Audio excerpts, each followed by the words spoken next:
Hello, class. Happy Halloween. I hope that you're all dressed up and having some fun today.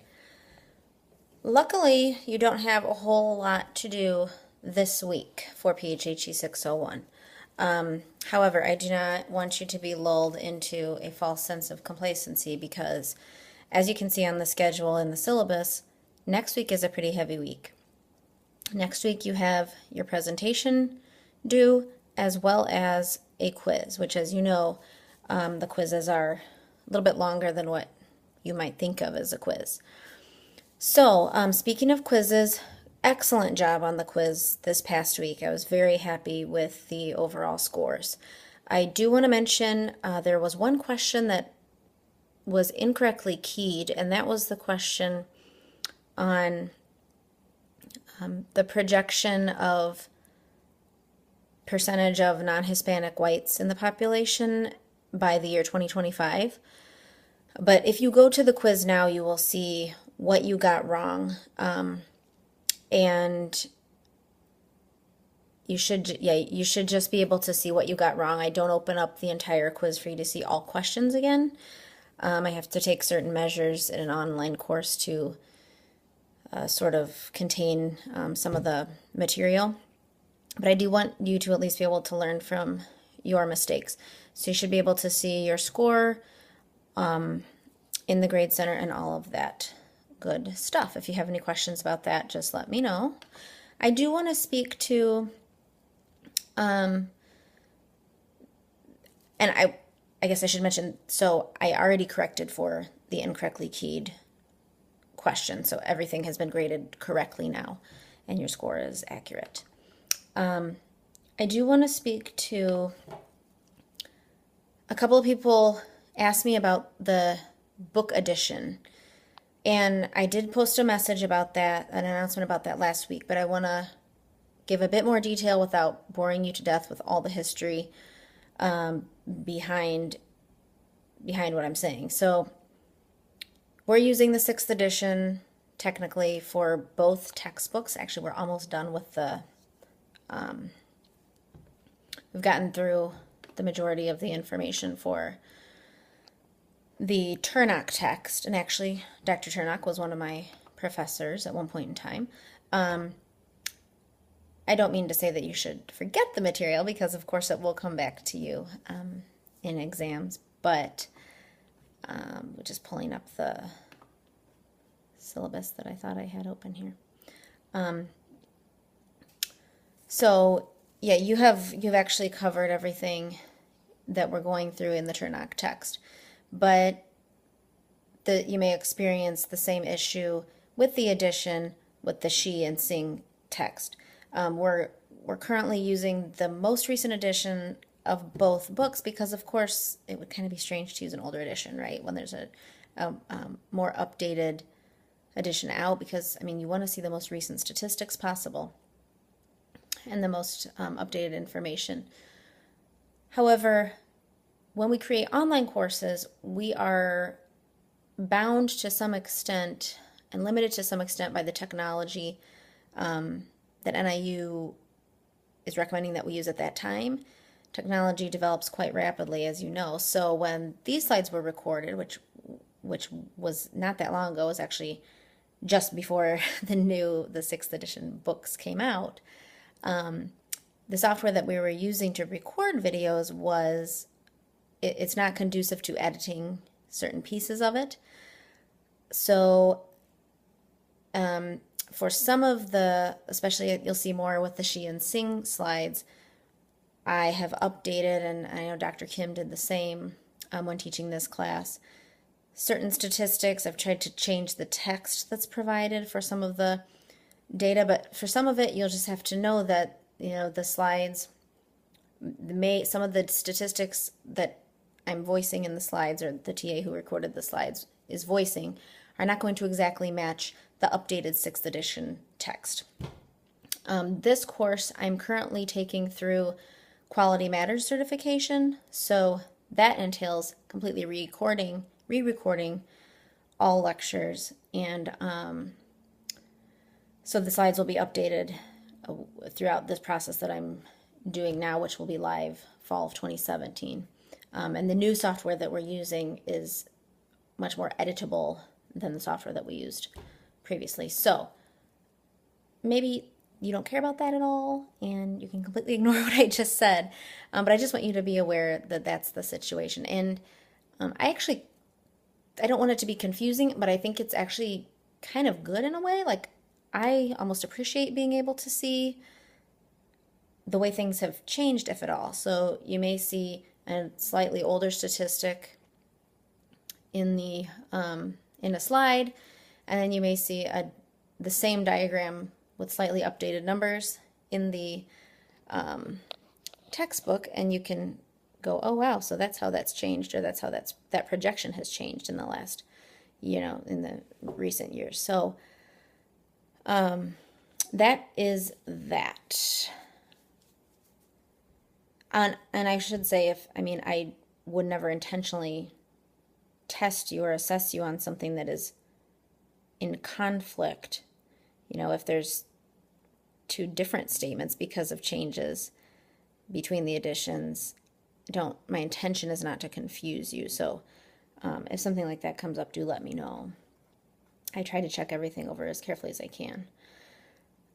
So I want to move to talking about your presentation and your issue brief, which are different but certainly related. So you posted in a wiki your paper topic. Actually, there's one person who has not posted a topic. So if that person is you, then please do so. But vast majority of you have. So what I would like you to do this week is go back to that wiki. Make sure that your topic is stated as a problem. This is a conversation I have had with a couple of you, and as I went through and looked at everyone's topic, and the majority of them, all the topics are fine. If I had not thought your topic was okay, I would have contacted you. But some of the topics are stated very generally and not really as an issue. I can see that there is an issue or multiple issues there within what you stated, but this will be an exercise in refining your topic a little bit. So make sure it's stated as a problem, as an issue. And then, in addition, state the solution that you are proposing. So within that wiki, you should have problem and state that, and then solution and state that. Because the best issue briefs present a problem, a very distinct problem, and then here's the solution. Here's my proposed solution for how to fix it. Now, there's no illusion that this one solution that you're proposing is going to be the be-all, end-all fix. However, that's not really the point of an issue brief. Typically, an issue brief presents one solution that would move us toward a solution. Many solutions to problems are complex, right? Typically, the more complicated, the more accurate, and the better. But we just want to have one distinct solution. Here's what it is, and then what you'll talk about in the paper is more in depth, and in the presentation, how you would exert that solution. So I think that will help you in thinking about your issue and refining it. I also want to reiterate that the presentation is going to be a bit of a skeleton of your final issue brief. So the point of the presentation, which next week I will give you more information next Monday about where to post it and how to submit it. But the point of the presentation is to, in addition to giving you practice with presenting, is to make sure that you are progressing toward writing your issue brief.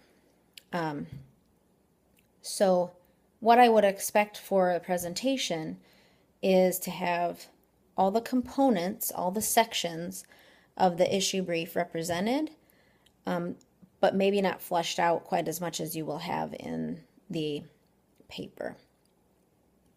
But I should be able to tell what the problem is, what you're planning on doing, and I should see, or what you're planning on proposing for a solution, and I should see some background and support. And you can find more information about the presentation, of course, in the resources folder for the presentation and paper. You should be using APA citation style in the presentation. And what I'm going to try to do, hopefully, I don't know if I'll get to it today, but hopefully by tomorrow, is to post an example of an exemplary presentation from a past class. I think that would be helpful. That's one thing that I have not included in that very full resources folder. If it were me, I would aim to have your presentation drafted this week, like by this Sunday night. Because then, if you need to still record your audio, you have next week to do that. And you also have next week to prepare for your quiz.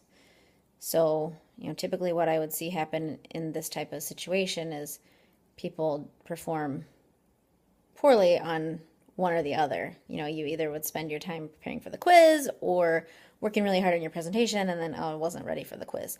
So I would kind of delegate, this week for the presentation, really putting work into that, and then next week, when you have the remainder of the lectures for next week's quiz, you can make sure you have left time for that. I believe that's all I wanted to bring up today. But I'm enjoying getting to know some of you who have contacted me. Please, even if you have additional questions on your topic,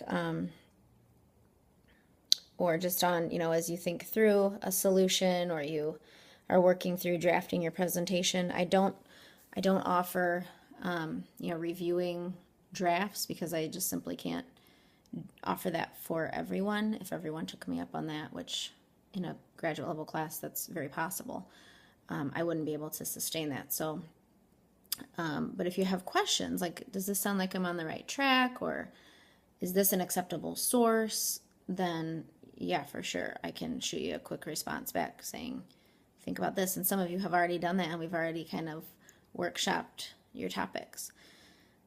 So I will end my blabbing now and let you get to work. Thank you very much for your dedication to this course and this topic area, and I will be back with another announcement next week. Bye-bye. Happy Halloween.